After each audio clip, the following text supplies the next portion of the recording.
안녕하세요. 저는 70대인 여성 사연자입니다. 비록 글은 저 혼자 쓰고 있지만 이 글은 저와 남편이 같이 보내는 사연이에요. 또 오늘 설명할 사연 역시 같이 겪은 일이기도 하고요. 몇 년 전 이곳에 사연을 보낼 생각을 했었는데 그땐 용기도 없고 괜히 우리 부부 얼굴에 스스로 욕하는 것 같아 사연 적기를 접었습니다. 그런데 시간이 지나면서 보니까 우리 선택이 옳았다는 판단도 서고 또 우리가 부끄러울 게 아니라 다른 이가 부끄러워해야 한다는 걸 깨달아 이렇게 사연을 보내게 되었네요. 이 사람들 제각기 생각이 다르다 보니 우리 부부의 선택에 욕하실 수도 있는데 그런 거에 흔들리고 신경 쓸 우리가 아니라는 걸 이제는 알아서 상관은 없을 듯 합니다. 그저 몇 분이라도 우리 부부의 선택을 응원해 주시고 우리가 바라는 걸 이해해 주시면 그걸로 사연을 보낸 값은 충분할 것 같네요. 그러면 우리 가족의 이야기를 시작해 보겠습니다. 연애 결혼한 우리 부부는 주변에서 모두 인정할 만큼 정말 사이가 좋았어요. 결혼하고 10년이 지나서도 인꼬 부부라고 불릴 만큼 말이죠. 그렇게 사이좋은 우리 부부였는데 어찌된 일인지 아이만큼은 생기지가 않았습니다. 처음엔 사이가 워낙 좋으니 아이가 생기지 않아도 별 걱정하지 않았어요. 어련히 잘 생기겠거니 생각했는데 결혼 5년 차가 지나고 또 결혼 10년 차가 지났는데도 아이 소식이 들리지 않는 겁니다. 그때부터 마음고생을 하기 시작했어요. 아이를 가지기 위해 별의별 방법을 다 썼고 고생도 많이 했습니다. 그러다 보니 주변에서 우리 부부에게 응원하는 소리, 또 한마디씩 거드는 소리 할 거 없이 아이와 임신이 관련된 말이라면 스트레스를 받기 시작했어요. 그러면 또 스트레스 때문에 몸이 나빠져 생리주기도 틀어지고 몸이 아프기 시작했죠. 그래도 아이를 포기하지 않고 남편과 저는 임신하려고 정말 수단과 방법을 가리지 않았습니다. 그렇게 정말 노력에 노력한 끝에 가까스로 임신에 성공했고 40이 되어 아이를 가지게 되었죠. 지금이야 나이 40 넘어도 임신한다고 그럽니다만 우리 때는 결혼하고 얼마 되지 않아 아이를 가졌기에 제 나이에 임신하는 건 그리 흔한 일은 아니었어요. 가끔은 젊은 할머니라는 오해도 받을 정도였죠. 여자로서 또 엄마로서 충분히 기분 나쁠 소리였지만 그런 말과 시선에 전혀 신경 쓰지 않았습니다. 아니, 신경 쓸 틈이 없었죠. 겨우 얻게 된 우리 소중한 딸에게 눈을 뗄 수가 없었으니까요. 늦게 또 어렵게 얻은 딸이었던 만큼 정말 애지중지하며 키웠습니다. 그러면서도 애를 저렇게 키워 버릇이 없다는 이야기를 듣기 싫어서 엄하게도 키웠죠. 우리 부부가 딸에게 바라는 건 많지도 않았어요. 공부를 못해도 됐고 얼굴이 예쁘지도 않아도 됐습니다. 그저 건강하게 또 바르게 자라는 것만 바라고 있었죠. 그런데 이 세상에서 자식 키우는 일이 제일 마음처럼 되지 않는다는 말처럼 딸 승연이는 우리 바람대로 자라지 않았습니다. 평범하게, 아니 좀 모자라게 자라도 좋을 텐데 그렇게 어릴 때부터 사고를 치고 다녔어요. 얼마나 사고를 치는지 우리 부부가 감당하기 힘들 정도였죠. 나쁜 짓이라는 나쁜 짓은 다 하고 다녀서 저와 남편이 학교에 불려가기도 수십 번이었습니다. 그런 딸 정신 차리도록 혼내기도 많이 혼냈고 혹시 너무 혼내서 해결되는 일은 아닌가 싶어서 타이르고 보듬기도 해봤어요. 그래도 안 되어서 그 당시 정신이 이상한 사람들이나 간다는 말을 듣던 정신과에 찾아가 아이를 훈육하고 이해하는 데 도움까지 받아봤습니다. 그래도 아무런 효과가 없었죠. 결국 어떻게든 부여잡고 끌고 부탁해 딸이 고등학교를 무사히 졸업하게 만들었어요. 그런데 그렇게 고등학교만 졸업시켜 놓으면 또 어울리던 친구들과 노는데 빠질까봐 용돈과 보상을 조건 걸고 대학까지 보냈습니다. 대학에 다니고 졸업을 한 뒤에는 자기도 사회생활을 해야 되어서 그런지 아니면 이제 사고를 치며 자기가 책임지고 처벌받아야 해서 그런진 몰라도 큰 사고는 치지 않았어요. 물론 그렇다고 우리들 마음에 썩 들게 한 행동한 건 아니었습니다. 한눈에 봐도 질 안 좋은 남자친구를 사귀곤 우리에게 소개해주고 싶다며 억지로 자리를 만들었죠. 그런 자리를 한번 하고 나면 딸의 미래가 걱정될 정도로 딸의 남자친구들 모두 마음에 들지 않았어요. 하나의 걱정이 끝나는 것 같으니 또 다른 걱정이 생긴 거죠. 그래도 당장 어딜 불려다니며 우리가 뒤처리하는 건 아니었으니까 좀 나았습니다. 또 뭐 결혼이야 우리가 막아세우면 막을 수 있다고 생각했고 요즘 애들 결혼을 좀 늦게 하니 먼 이야기라고 생각했죠. 그런데 그 먼 이야기라고 생각했던 일이 너무 금방 벌어졌어요. 딸아이가 결혼하고 싶다며 예비 사위를 데리고 온 거죠. 결혼하고 싶은 남자를 집으로 데려온다고 했을 때 당연히 눈앞이 캄캄했습니다. 이번엔 어떤 놈을 만나 우리 속을 새카맣게 태울까 싶어서 말이죠. 그런데 남편과 제가 했던 걱정은 기우였어요. 우리 예상과 달리 너무 마음에 드는 예비 사위가 온 겁니다. 어때? 엄마 아빠도 놀랐지? 내가 이런 남자 데려올 거라고는 생각도 못했지?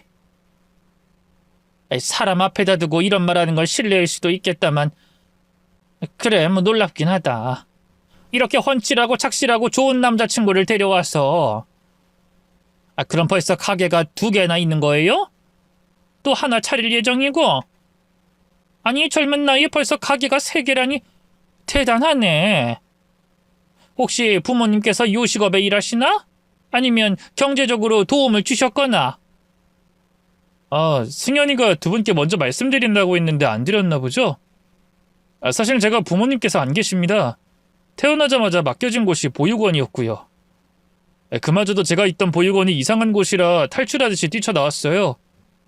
그래서 그때부터 저 혼자 돈 벌고 모으고 열심히 살다가 직접 가게를 차렸습니다.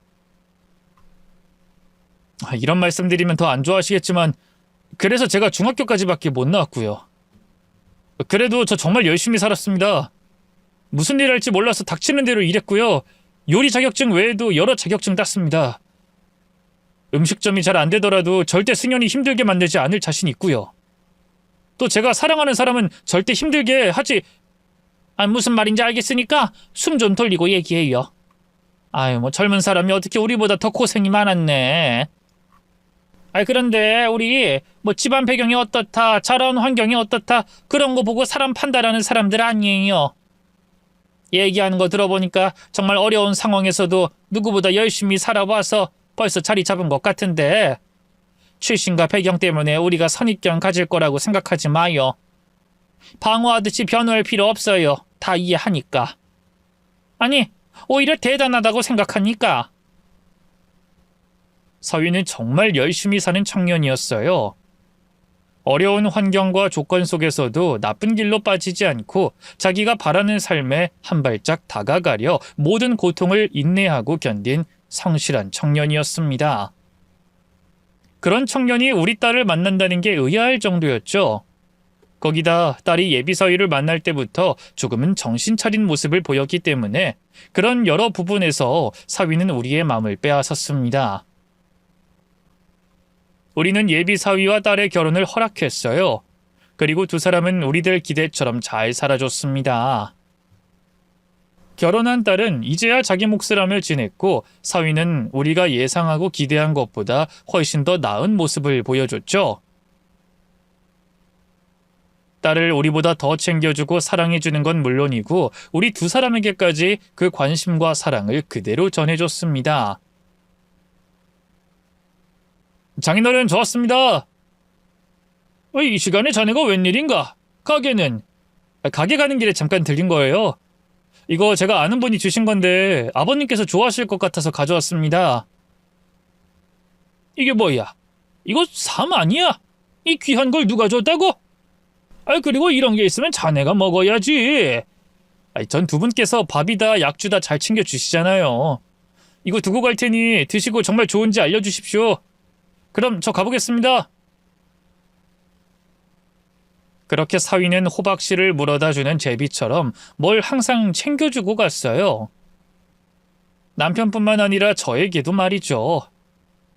그동안 사위에게 받은 것만 해도 방 하나를 가득 채우고도 부족할 만큼 정말 많이도 받았습니다. 처음엔 그것들 모두 사위가 말한 것처럼 주변에서 들어온 거라고 생각했는데 나중에 되어서 알았죠. 그것들 전부 우리 생각해서 직접 사위가 구한 거라는 걸. 거기다 자기가 줄 물건이 우리에게 필요한 건지 아닌 건지 정말 세심하고 꼼꼼하게 확인한 뒤에 두고 간 거였어요. 우리에게 사위는 정말 호박씨를 물어준 제비 같은 존재였습니다.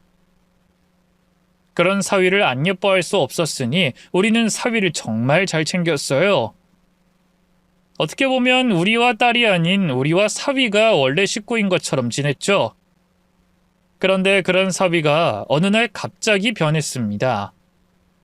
자기 집처럼 찾아오던 우리 집은 한동안 오질 않았고 이틀에 한 번꼴로 전화해 우리 부부 상태도 확인하고 얘기 상대도 되어주던 전화도 걸어오지 않았죠.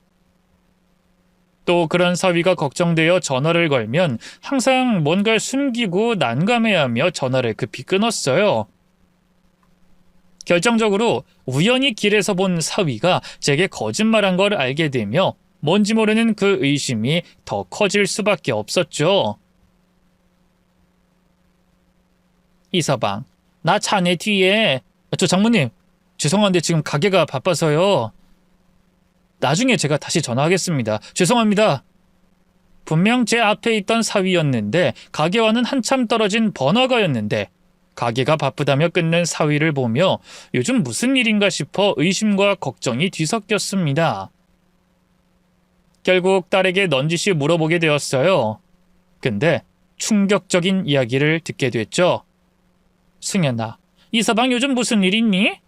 너도 그렇고 이서방도 그렇고 요즘 통 둘이 같이 안 오고 이서방도 바빠 보이고. 무슨 일은? 아무 일도 없어. 진짜 아무 일 없는 거 맞아? 근데 왜 이렇게 말을 더듬어? 내가 언제? 너 솔직히 말해라. 내가 직접 알아보기 전에? 아니라니까 정말. 알았어. 솔직하게 말할 테니까 우선 아빠 엄마는 모른 척 가만히 있어. 실은 나 이서방과 이혼할 생각이야. 뭐? 이혼? 그게 무슨 말이야? 너희가 왜 이혼해? 그게 이서방이 아무래도 바람 피우는 것 같아. 내가 흔적을 발견했는데 아직 확실한 증거를 못 잡아서 그 증거 잡는다고 시간도 정신도 없어. 뭐?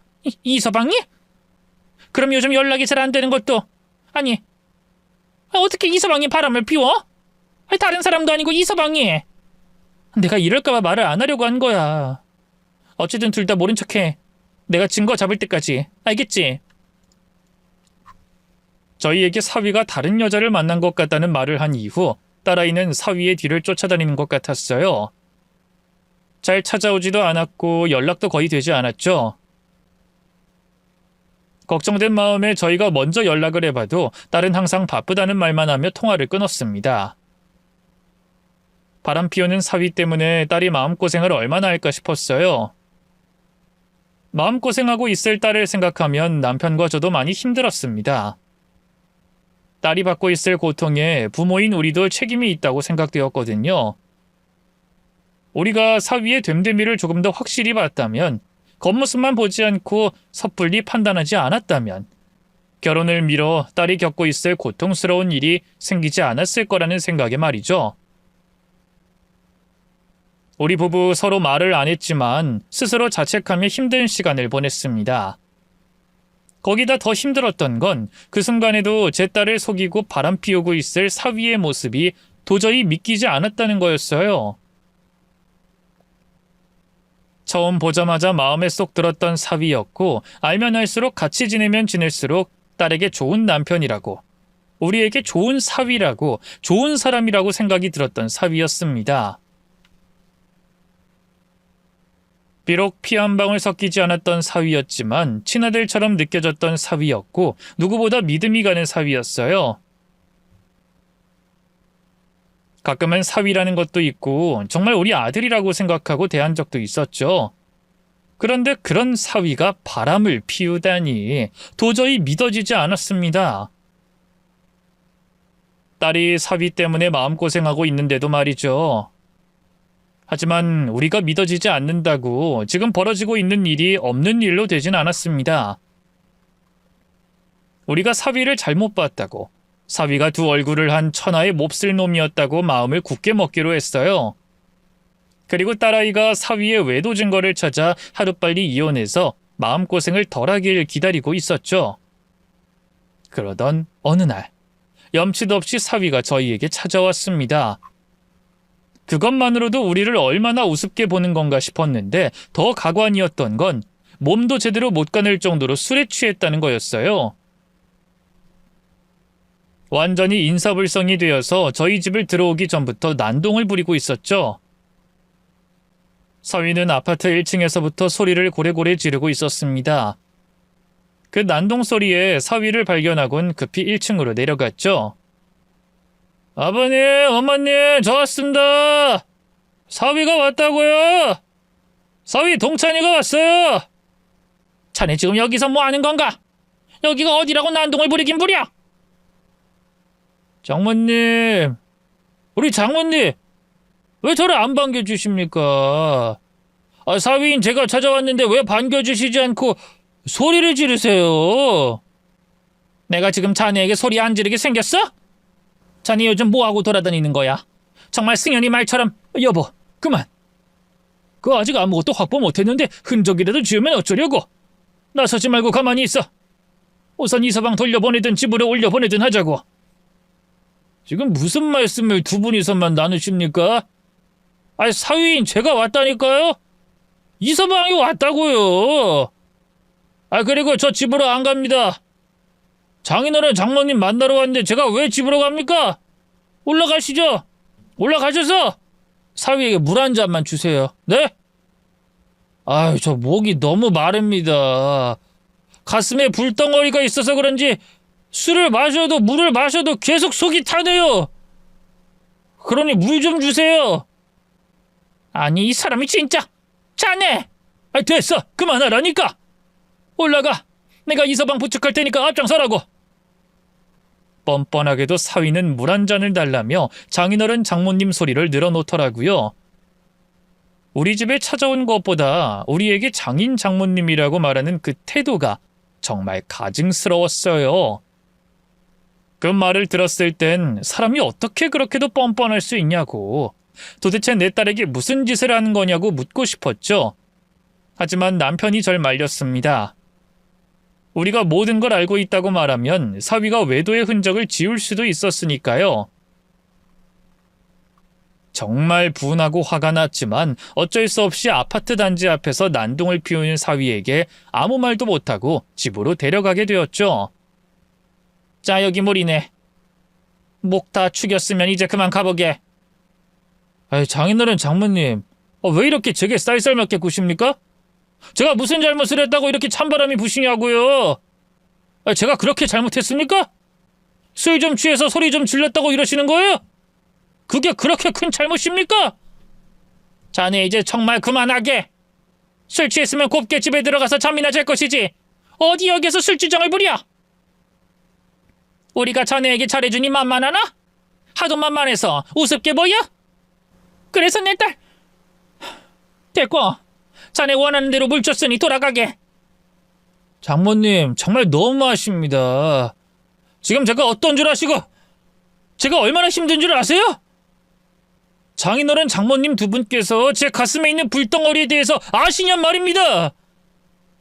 따뜻하게 감싸 안아주진 못하실 망정 왜 이렇게 절 차갑게 대하시는 건데요? 도대체 왜요? 왜? 제가 오늘 여기 찾아온 것도 얼마나 힘들게 결정한 줄 아십니까? 제가 오늘 무슨 말씀 드리러 왔는지 아시냐고요? 그래, 어디 한번 해보게. 나도 자네가 무슨 말을 하려는지 궁금해서 미칠 지경이니까. 자네가 무슨 염치로 우리 찾아온 건지 아주 궁금해서 미칠 지경이야. 해봐. 얼른 말해보라고. 당신 이렇게 나올 일이 아니라니까 그러네.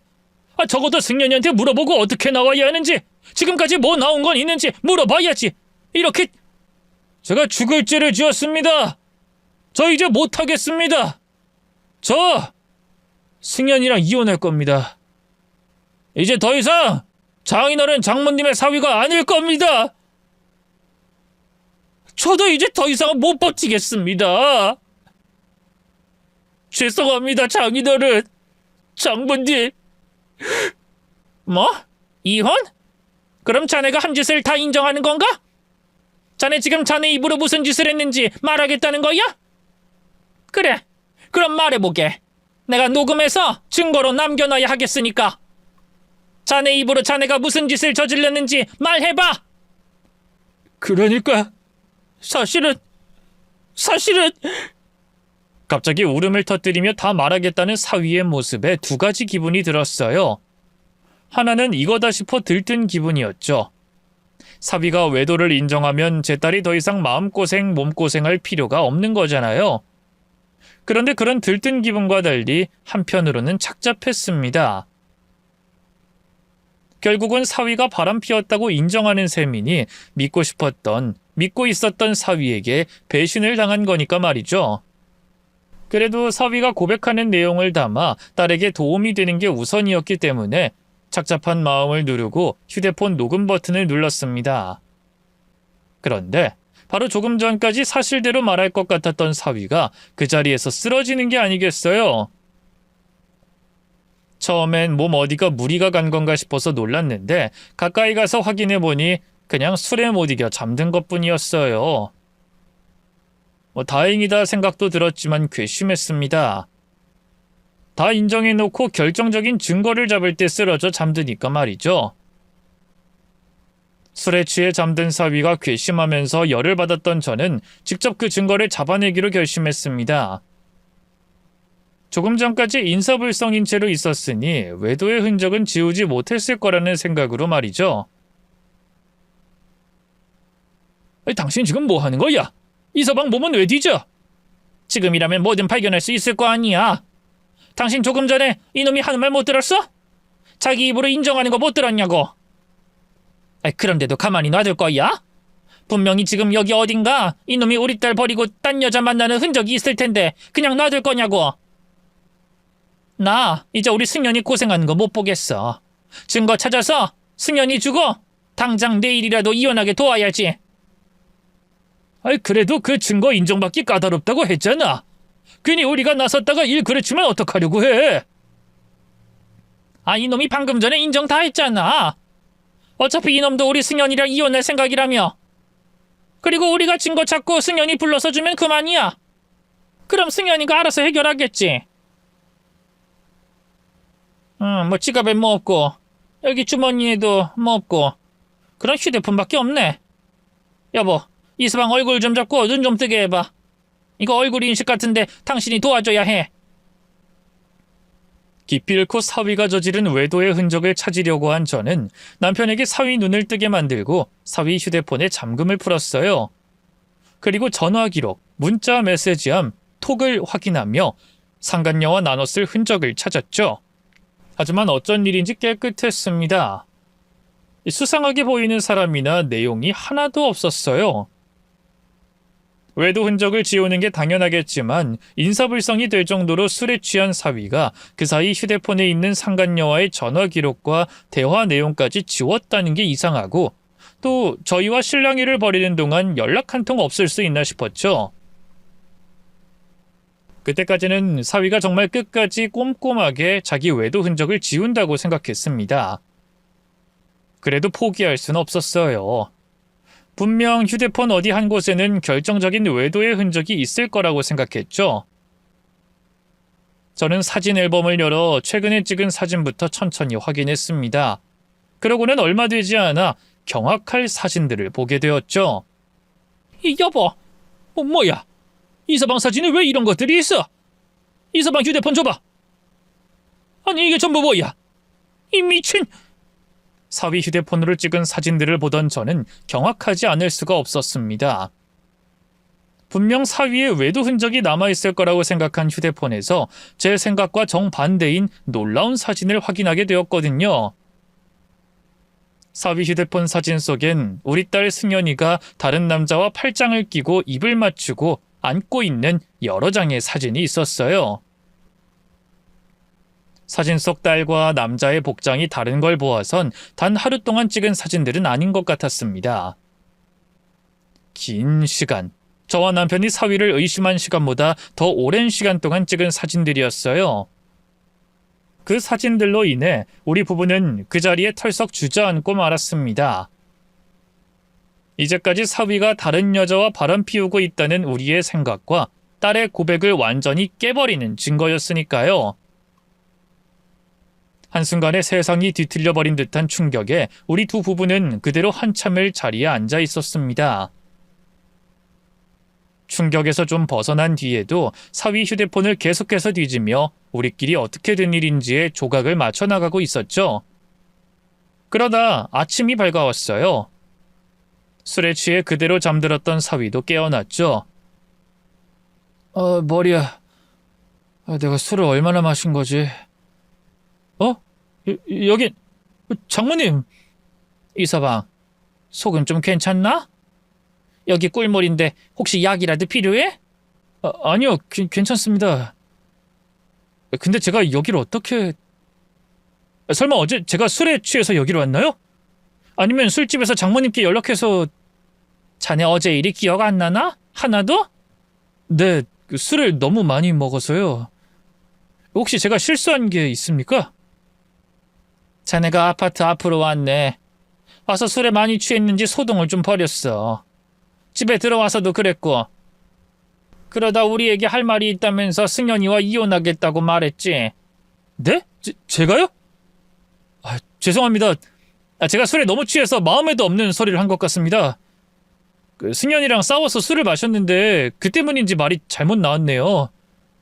걱정 끼쳐드려서 정말 죄송합니다. 근데 저 이혼할 생각 없으니까요. 너무 걱정하지 마세요. 정말 술에 취해서 헛나온 말입니다. 그럼 그 일 말고는 제가 다른 실수한 건 없나요? 뭐 이상한 말을 했다거나 행동을 했다거나 정말 기억이 하나도 안 나나 보지? 그리고 승연이랑 이혼할 생각이 없다고? 그게 정말이야? 이혼은 무슨요. 진짜 별거 아닌 걸로 다툰 거예요. 그러니까 너무 걱정하지 마세요. 제가 언제 장인어른 장모님께 걱정 끼쳐드린 적 있습니까? 아무 일 없습니다. 근데 그것 외에 정말 다른 일은 없었던 거죠? 혹시나 또 두 분께서 걱정하실 수도 있어서 확실히 하려고요. 사위는 어제 우리 부부를 찾아왔던 것과 달리 딸과 이혼할 생각이 없다고 했어요. 아니, 아무런 문제도 없다고 했습니다. 몇 시간 전과는 상반된 모습의 사위를 보며 어떤 이유로 딸의 외도를 숨기는 건가 궁금했습니다. 이미 딸의 외도를 우리 부부의 눈으로 직접 본 순간 그 일을 모른 척할 수 없었기 때문에 사위에게 솔직하게 대답해달라고 물었죠. 우리 다 알고 있네. 어젯밤 잠든 자네 몸에서 휴대폰을 꺼내 앨범에 있던 사진을 확인했거든. 거기에 자네가 내 딸과 이혼하려는 이유가 다 담겨 있는 걸 봤어. 딴 남자와 같이 있는 딸 사진을. 그 사진 보고 둘이 어떤 관계인지 모른다면 그거야말로 바보겠지. 그러니 무슨 일이 있었는지 또 어떻게 할 생각인지 말해주게. 네? 휴대폰을 보셨다고요? 어떻게 제 휴대폰을 열어보실 생각을... 그거에 대해서는 나중에 말해줄 테니 우선 자네부터 얘기해주게. 승연이가 언제부터 다른 남자를 만난 거야? 그게... 정말 죄송합니다. 장모님, 장인어른. 모두 제 잘못입니다. 제가 모자라서 저 때문에 두 분께서... 사위는 어제처럼 눈물부터 흘리며 우리에게 죄송하단 말을 먼저 꺼냈습니다. 그리고 어떻게 된 일인지 얘기해줬죠. 4개월 전, 사위는 딸의 외도를 눈치챘다고 합니다. 원래도 모임과 친구가 많아 자주 나가는 편이긴 했지만 부쩍 외출 전 외모에 신경을 많이 쓰는 모습이었고 나가면 연락이 잘 되지 않았다고 해요. 그러다 우연히 번화가에서 딸을 봤다고 합니다. 어떤 남자 품에 안겨 모텔로 함께 들어가는 딸을 말이죠. 그때부터 딸의 외도를 확신했고 뒤를 쫓았다고 했어요. 다른 남자와 있는 딸의 모습들을 증거로 남기면서 말입니다. 우리를 자주 찾아오지 못했던 것도, 연락이 뜸했던 것도, 뭔가 숨기고 난감했던 것도 전부 딸의 외도를 우리에게 숨기고 딸의 뒤를 쫓느라 그랬던 거고요. 또 제가 사위를 거리에서 보고 전화를 걸었던 때도 사위는 다른 남자와 만나고 있는 딸을 뒤쫓고 있어서 제게 거짓말을 했던 거였어요. 우리가 완전히 착각하고 있었던 거죠. 그렇게 딸의 외도를 알고 증거까지 남긴 사위는 그래도 딸과 잘해볼 생각이었다고 합니다. 이번 한 번만큼은 실수였다고, 다시 돌아와주면 깨끗이 잊고 다시 시작할 생각이었던 거죠. 그런데 바람 피운 걸 용서해주겠다고 하면 딸이 어떻게 나올 줄 몰라 걱정되었던 사위는 자기가 저보다 더 잘해줘서 딸의 마음을 돌리려고 했어요. 하지만 딸은 돌아올 생각이 없어 보였다고 합니다. 그리고 결정적으로 사위가 어떤 사실을 알게 되며 결국 이혼을 생각했다고 하네요. 결정적인 사실? 그게 뭔가? 승현이가 바람 피우는 것 말고 더 한 일이 있어? 그게 이번 일이 처음이 아니었습니다. 저도 며칠 전에 알게 된 사실인데 이번 남자와의 관계만큼은 아니더라도 다른 남자가 여럿 있었더라고요. 한 번은, 한 명은 모르겠는데 그렇게 많은 남자들과 만나왔다는 사실에 도저히 이 결혼을 이어갈 수 없다고 생각했습니다. 정말 죄송합니다, 장모님, 장인어른. 두 분께서 제게 주신 사랑을 생각하면, 두 분이 받으실 충격을 생각하면 제가 참고 더 좋은 남자가 되어 승현이 마음을 돌려야 하는데 그걸 못하겠습니다. 두 분께 너무 죄송하지만 그 사람이 용서가 되질 않습니다. 뭐? 승현이가 만난 남자가 한 명이 아니야? 아니, 어떻게 그런 일이? 우리가 어쩌다 그런 애를? 그리고 그걸 왜 자네가 우리한테 미안해하나? 우리가 자네에게 석고되지 할 일을 왜 자네가 미안해해? 우리가 잘못했네.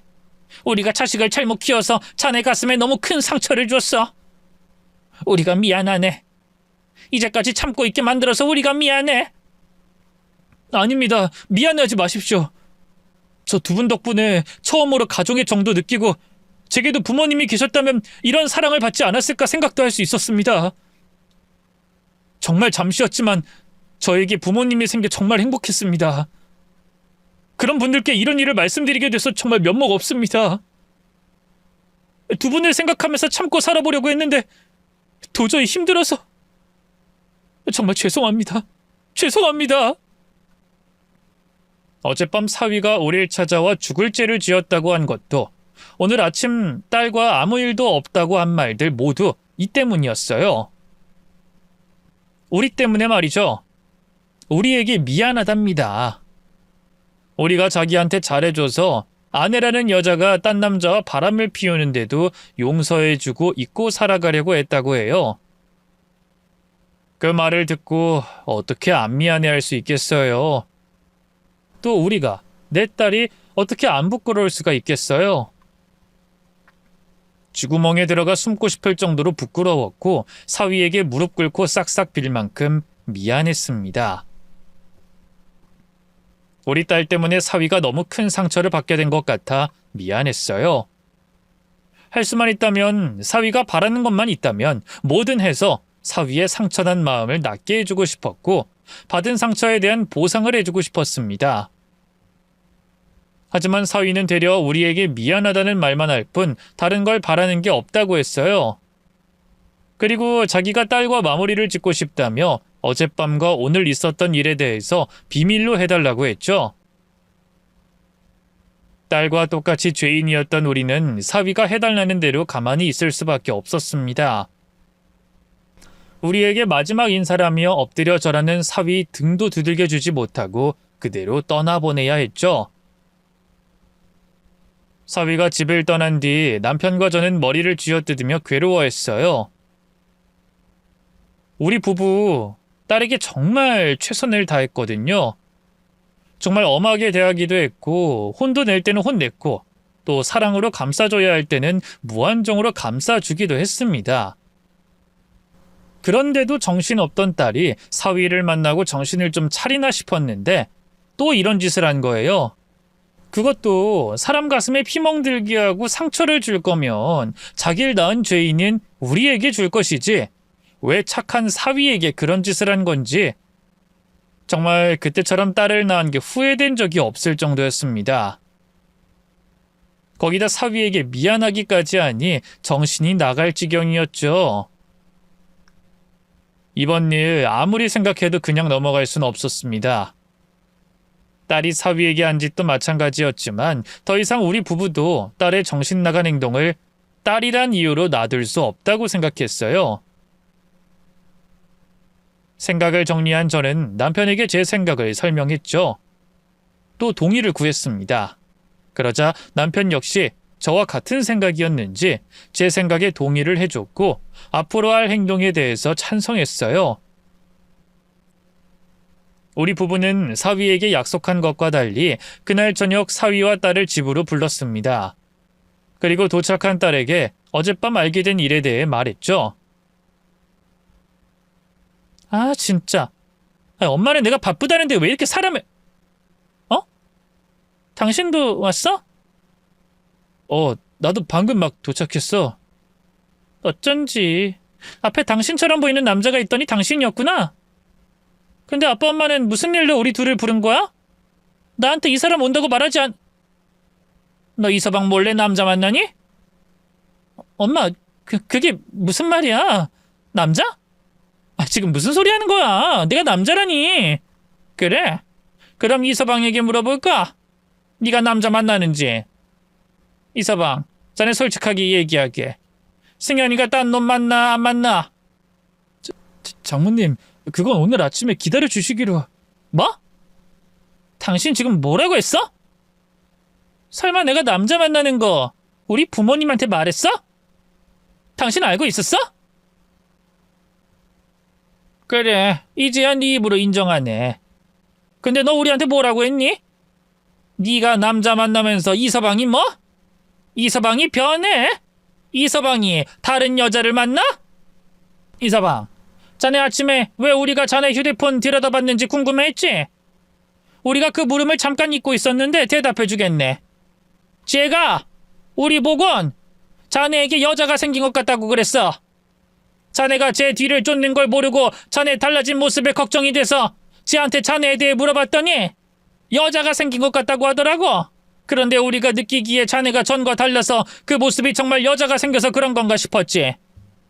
그래서 어제 자네가 술에 취해 우리 보고 죄송하다고 말했을 때 바람난 게 확실하다고 생각했어. 우린 딸이 자네 외도 증거 잡는 수고를 덜어주려고 자네 휴대폰을 뒤적거린 거고. 그러다 자네가 찍은 사진을 보게 된 거야. 내 딸이라는 애가 이런 여잘세. 바람은 자기가 펴놓고 어떻게든 깨진 가정 이어붙이려는 자네에게 누명을 씌우는 그런 년이야. 그런 년이 뭐가 이쁘다고 같이 살려고 그러나? 그런 년이랑 헤어지는 게 뭐가 미안해서 우리 보고 미안하다, 죄송하다 눈물을 흘려? 우리가 저 괴물 같은 년을 낳고 키운 부모인데 우리에게 왜 미안해해? 자네 당장 승현이랑 이혼해. 이혼하는데 필요한 돈이든 아니면 증거든 뭐든 우리가 다 도와줄 테니까 하루빨리 이혼해서 저 괴물 같은 년이랑 헤어지고 행복하게 살아. 자넨 그럴 자격 있는 사람이야. 엄마, 지금 무슨 소리 하는 거야? 지금 저 사람을 돕겠다고? 딸인 내가 아니라 저 사람을 도와? 엄마, 내가 엄마 딸이야. 내가 엄마 자식이라고. 이제부터 아니야. 넌 이제부터 우리 자식 아니라고. 우린 너 같은 자식 원하지도 않았고 그렇게 가르친 적도 없어. 너 가슴에 손을 얹고 얘기해봐. 지금까지 네가 우리 가르침대로 살아온 적이 한 번이라도 있니? 네가 언제 사고 한 번 안 친 적 있어? 그리고 네가 사고 칠 때마다 우린 네 편이었어. 무슨 일이 있어도 내가 낳은 자식이고 우리 가르침 때문에 생긴 일이라고 생각해서 우리가 뒤처리하고 우리가 너 대신 무릎 꿇어도 결국엔 널 보듬어 주려고 했다고. 그런데 끝까지 정신을 못 차리니? 거기다 우린 몰라도 동찬이에게 그럴 수가 있어? 동찬이가 어떤 아인데? 우리보다 널 더 사랑한 애야. 그런데도 어떻게? 그래, 네가 막대 먹은 애라서 그런 거겠지. 우리 잘못이 아니라 네가 잘못된 애라는 걸 우리도 이제야 깨달았다. 그래서 이제 너와는 관계를 정리할 거야. 이제 우리와 넌 부모와 자식 관계가 아니라고. 우리 두 부부가 충분히 생각한 끝에 내린 결론이었습니다. 도저히 딸을 용서할 수 없었어요. 그리고 모든 걸 해결해줄 부모가 뒤에 있다는 생각으로 철없이 생각 없이 사는 딸을 두고 볼 수 없었습니다. 이제 더 이상 딸의 든든한 배경이 되어주는 걸 우리가 포기하기로 했죠. 그러자 딸 역시 반발이 심했습니다. 부모와 자식 관계를 끊겠다고? 그게 끊는다고 끊어지는 관계야? 그리고 부모가 자식한테 이러는 게 어딨어? 부모가 자식 이혼녀로 만들고 불륜녀로 낙인 찍는 사람이 어딨냐고? 내가 엄마 아빠 자식이야. 저 사람이 아니고 내가 엄마 아빠 자식이고 엄마 아빠가 날 낳았다고. 아니, 너 우리 자식 아니야. 그리고 동찬이가 허락만 해준다면 우리가 동찬이 부모가 될 거다. 부모가 돼서 네가 우리 동찬이에게 잘못한 일들 갚아가면서 살아갈 거야. 뭐? 지금 뭐라고 했어? 엄마 아빠가 이 사람 부모가 되겠다고? 자식인 내가 뻔히 살아있는데. 그래, 동찬이 어제도 오늘도 우리한테 죄송하다고 그러더라. 그리고 잠깐이었지만 우리에게 부모의 정을 느꼈다고 한 아이야. 그것뿐이겠니? 그동안 동찬이가 우리에게 얼마나 잘했는지, 너보다 얼마나 더 자식같이 우리에게 했는지 네가 더 잘 알지 않니? 우린 그런 동찬이에 상처받은 채로 다시 홀로 두게 할 수 없어. 동찬이가 싫다고 하면 우리가 동찬이에게 미안해서 금전적이든 다른 방법이든 네가 한 짓의 잘못을 빌어야 하겠지만, 지금 동찬이만 괜찮다고 하면 우리가 동찬이 부모가 되어서 진짜 자식으로 품을 거다. 그리고 우리도 너 같은 딸보단 동찬이가 100배 만배, 아니 비교도 할 수 없게 좋아. 우리가 빌어서 제발 우리 부모로 생각해달라고 부탁하고 싶을 정도라고. 어떻게 그런 말을. 내가 진짜 자식인데. 딸과 인연을 끊었다는 이유로 딸을 대신해 사위를 자식 삼겠다고 한 건 아니었습니다. 우선 사위에게 너무 미안해서 어떻게든 우리가 딸 대신 상처받은 마음에 보상을 해주고 싶었어요. 막대 먹은 딸이고 우리가 가르친 대로 바란 대로 자란 딸은 아니었지만 그래도 우리가 부모이기에 우리 잘못이 있다고 생각해서 말이죠. 그리고 그 다음으로는 사위가 우리에게 말한 말과 모습이 마음에 걸렸습니다. 눈물을 흘리며 저희에게 고마웠다는, 또 미안하다는 그 말과 마음에 보답하고 싶었어요. 또 그동안 친자식처럼 행동한 사위가 고마워 더는 고아라는 이유로 외롭고 고통스러운 일을 겪지 않게 우리가 사위에게 든든한 울타리가 되어주고 싶었습니다. 물론 그것들 모두 사위가 동의해야 가능한 일이었지만 말이죠. 우리는 딸이 무슨 말을 내뱉든 신경 쓰지 않고 사위가 대답할 말에만 집중했습니다. 사위는 우리 말이 끝나자마자 기다렸다는 듯 입을 열었죠. 두 분께서 절 자식으로 받아주신다면 제가 평생 부모님으로 모시고 효도하면서 살겠습니다. 정말 잘하겠습니다. 정말 감사합니다. 뭐? 야, 너 미쳤어? 우리 부모님인데 네가 왜 효도를 해? 너 나 없을 때 우리 엄마 아빠 어떻게 구워 삶아 먹었어? 너 뭐 때문에 이러는 거야? 내가 바람 피운 걸 이런 식으로 복수하는 거야? 아니면 돈 때문이야? 그래, 너 돈 때문이지? 돈 때문에 마음에도 없는데 우리 부모님을 네 부모님으로 모시겠다고 하는 거잖아. 맞지? 엄마 아빠, 이 새끼 돈이든 나한테 복수든 바라는 게 있어서 이러는 거야. 엄마 아빠 앞에서 보인 모습 전부 연기야. 고아인 이 새끼를 믿어? 나한테 복수 못해서 안달인 놈을 믿냐고. 나중에 무슨 일을 당할 줄 알고. 너 그 입 다물어. 어디서 니까짓 게 함부로 우리 아들에 대해서 아는 척을 해. 동찬이가 어떤 아이인데? 동찬이 너 같은 애 아니야. 동찬이 너같이 속물에 사고치는 애 아니라고. 그리고 우리도 앞으로는 옳은 판단만 할 거다. 정에 이끌려서 판단하는 게 아닌 정말 올바른 판단만 할 거라고. 그 판단이 우리가 동찬이에게 부모가 되어주는 거야. 너같이 자식이라고 부르고 싶지 않은 자식은 연을 끊고 말이지. 진짜 엄마 아빠라는 사람들이 그래 봤자야. 결국에 혈연관계는 내가 엄마 아빠 자식이고 돈이든 뭐든 내가 다 물려받게 되어 있어. 저 새끼 뜻대로 되진 않을 거라고. 그렇게 될 수도 있겠구나. 고맙다. 네가 말해준 덕분에 우리가 당장 내일부턴 우리 재산 동찬이에게 어떻게 넘겨줘야 할지 알아보려고. 그리고 네 본심 듣게 돼서 고맙다. 아주 정이 더 떨어지게 해줘서. 진짜 이 집 사람들 다 미쳤나? 다들 왜 이래? 왜? 미친 건 너지? 그리고 네 덕분에 오늘 해야 할 일이 하나 더 생각났다. 우리가 어쨌든 혈연관계라고 했지? 그럼 부모가 자식을 아무리 패도 폭행죄든 다른 죄든 걸리지 않겠구나. 그럼 오늘 네가 우리 동찬이에게 한 집만큼 맞아보자. 여보, 준비됐죠? 당신이 얘 가장 크게 혼냈을 때보다 더 혼내야 해요. 오늘 야구방망이 부러질 때까지 때려보자고요. 그래, 오늘 동찬이 몫에 우리가 너 때문에 힘들었던 것까지 다 털고 끝내자. 연 끊으면서 정리할 거 다 하자고. 왜 이래? 엄마 아빠 왜 이래? 나야 나. 나 하나밖에 없는 딸 승연이라고. 엄마, 아빠,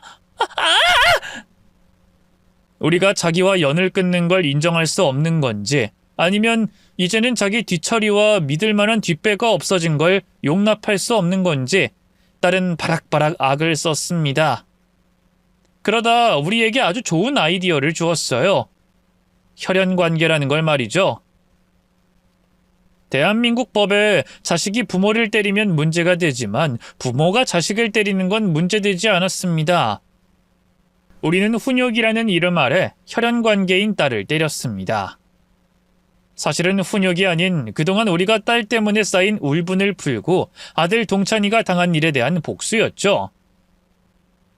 그렇게 딸을 한참 쥐어받고 우리 집에서 내쫓듯 밖으로 쫓아냈어요. 그리고 이제는 우리 아들인 동찬이와 대화를 더 나누게 되었죠.